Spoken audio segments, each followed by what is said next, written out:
that given the recent incident on January 6th, words matter.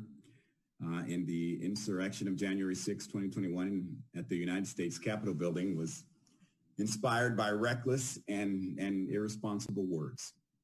Words that were lies intended to undermine the rule of law and our democratic republic. But most shocking, words that promoted racial hate in an effort to divide us as people. The Capitol building is not just where laws are written. It is literally one of the strongest symbols of our republic. As our fellow countrymen from across the nation get elected to represent you in a practice we call self-governance. But equally important is the Capitol building stands as a public altar for democracy around the world.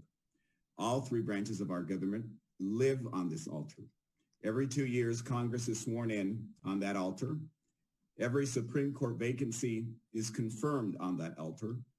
Every time a new elected president and vice president, every time we elect a new president and vice president, the world watches the peaceful transition of power from one administration to the next on this altar. And every year, the three branches of the government convene on this altar for the state of our union.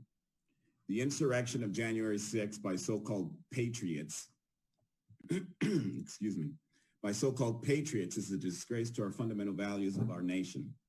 So I'll say again, words matter. How we say them matter, and who we say them to matter. I just want to say to my fellow elected officials here today, including our city clerk and our city treasurer, our roles are 24/7, even though this is a part-time legislative body. We are the keepers of the public trust, and it is our responsibility to ensure that collectively we hold ourselves accountable in maintaining and respecting the public's trust. We're here to represent the entire city of Antioch and all of its people, including those who are unhoused. So what we say throughout our community, including social media, is a reflection of all of us, all 7 of us. And what groups we participate on social media, where, as an example, members have to remind themselves not to be racist, reflects on all of us. So equally important, how other public voices conduct themselves in the public arena is just as important.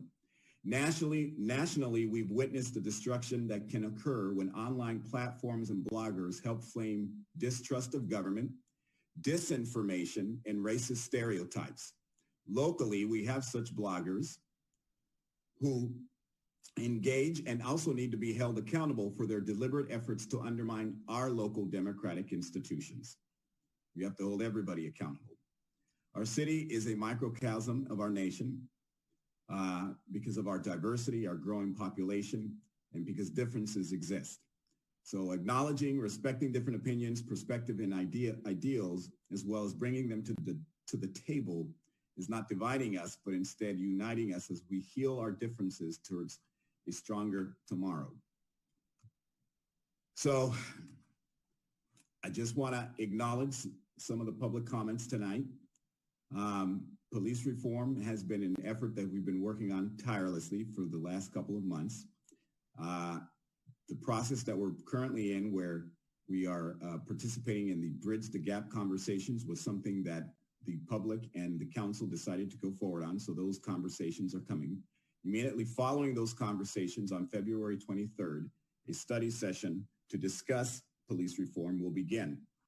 On February 27th and 26th and 27th, there will be 2 strategic planning sessions for the council that the public can also participate in, where they can weigh in on issues of police reform.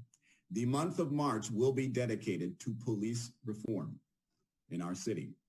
And I look forward to engaging with my colleagues as well as the public on those important conversations as we look to